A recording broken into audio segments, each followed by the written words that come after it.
नमस्कार। मेरा नाम डॉक्टर विजेंद्र प्रताप सिंह है।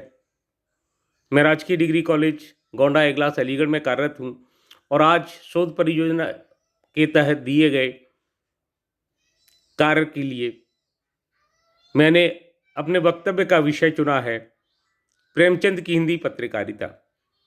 प्रेमचंद के हिंदी पत्रकार रूप को अपेक्षाकृत रूप में कम जाना जाता है, लेकिन मेरा मानना है कि किसी भी साहित्यकार के साहित्यिक अवदान को समझने के लिए जरूरी है कि उसके पूरे साहित्य का अवलोकन किया जाए, अध्ययन किया जाए, उस पर चिंतन एवं मनन किया जाए। प्रेमचंद जी ने 1903 से पत्रकारिता का प्रारंभ किया और सितंबर 1936 तक उनका यह क्रम चलता रहा, जब तक कि उनका स्वास्थ्य खराब हो जाने के कारण हंस का कारोबार उन्होंने, हंस का दायित्व तो कहूँ, जैनेन्द्र जी के हाथों में न सौंप दिया।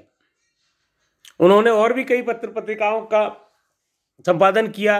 जागरण में उन्होंने बहुत लिखा और जमाना से तो उनका बहुत ही आंतरिक संबंध था, जिस पर उन्होंने जिंदगी भर अमल किया। आज हम प्रेमचंद जी के पत्रकारिता साहित्य को या उस पर की गई, उसके माध्यम से की गई टिप्पणियों को, स्वराज संबंधी स्वराज संबंधी आंदोलन, सत्ता की आलोचना, सांप्रदायिकता का विरोध, हिंदू मुस्लिम के मध्य वैमनस्य, कुप्रथाओं पर प्रहार, साहित्य एवं भाषा संबंधी विचार, जातिवाद, सांप्रदायिकता और साम्राज्यवादी शोषण के माध्यम से चर्चा करेंगे।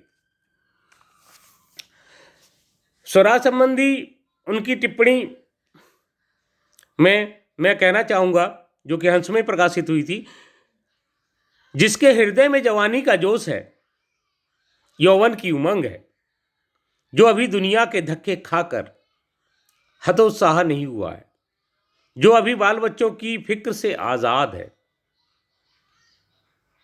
अगर वही हिम्मत तो छोड़कर बैठा रहेगा तो मैदान में आएगा कौन? फिर क्या उसका उदासीन होना इंसाफ की बात है? आखिर ये संग्राम किस लिए छिड़ा है? कौन इससे सबसे ज्यादा फायदा उठाएगा? कौन इस पौधे के फल खाएगा? इस टिप्पणी के माध्यम से वे स्वराज में युवाओं की सहभागिता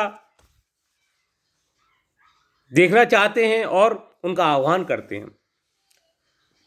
सत्ता की कटु आलोचना करने में वे कभी नहीं हिचकिचाए।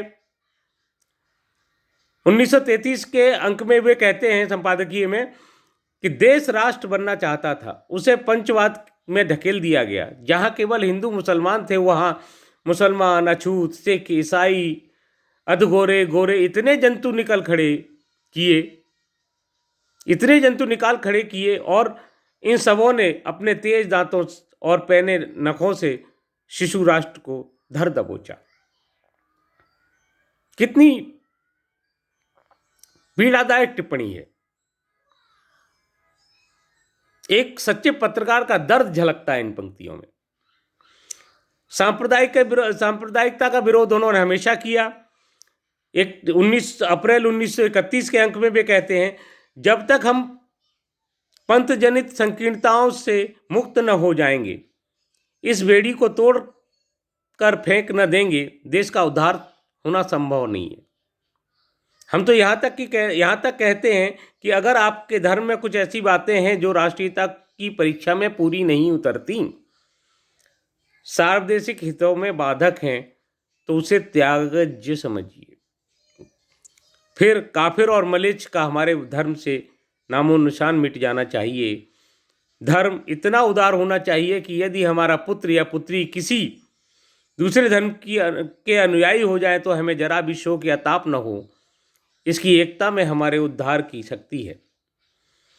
इसी प्रकार उन्होंने मुस्लिम नेताओं की भूमिका, मुस्लिमों का स्वतंत्रता आंदोलन में शामिल न होने का कारण आदि पर भी टिप्पणियां की हैं। समय अभाव के कारण विस्तार से चर्चा करना संभव नहीं है। अंत में मैं कुप्रथाओं, साहित्यिक संबंध में अलग अलग टिप्पणियों के बाद जातिगत टिप्पणियाँ, स्वराज संबंधी शोषण की के बाद में उल्लेख करना चाहूँगा उनकी जागरण में छपी 22 अगस्त 1932 की एक टिप्पणी से, और उसी के साथ मैं अपनी बात समाप्त करना चाहूँगा, जो कि पत्रकारिता के रूप को उजागर करती है, हमारे दायित्व को समझने में हमारी मदद करती है। दुनिया में इसका बाप ना है कहें, बाप कहलाने का गर्व किसे नहीं होता, लेकिन कम से कम इतना तो स्वीकार करेंगी ही कि हमने इसे समाज का एक उपयोगी व्यक्ति बना दिया।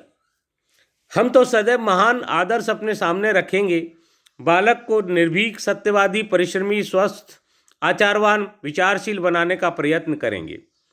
हमारी यही चेष्टा होगी कि वह किसी की खुशामद न करे, लेकिन विनय को हाथ से न जाने दे। वह कभी कभी कड़वी बातें भी कहेगा, पर सेवा भाव से।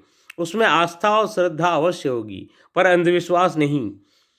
उसका ध्येय होगा सत्य की खोज। वह विदंडतावादी नहीं, अपितु सत्य का पुजारी होगा, चाहे उसे सत्य को स्वीकार करने में कितना भी अपमान हो। वह अप्रिय सत्य कहने से कभी न चूकेगा। वह केवल दूसरों के दोष न देखेगा, बल्कि अपने दोषों को स्वीकार भी करेगा। इन्हीं शब्दों के साथ में मैं अपनी बात समाप्त करता हूँ। आप सभी का मुझे सुनने के लिए आभार। और निश्चित तौर पर हम ये कह सकते हैं कि प्रेमचंद जी एक बहुत ही उम्दा, निर्भीक और सत्यवादी पत्रकार थे। उन्होंने पत्रकारिता धर्म को आखिरी समय तक निभाया, और उनका पत्रकारिता सिद्धांत हम सभी के लिए अनुकरणीय है। धन्यवाद, आभार, जय हिंद।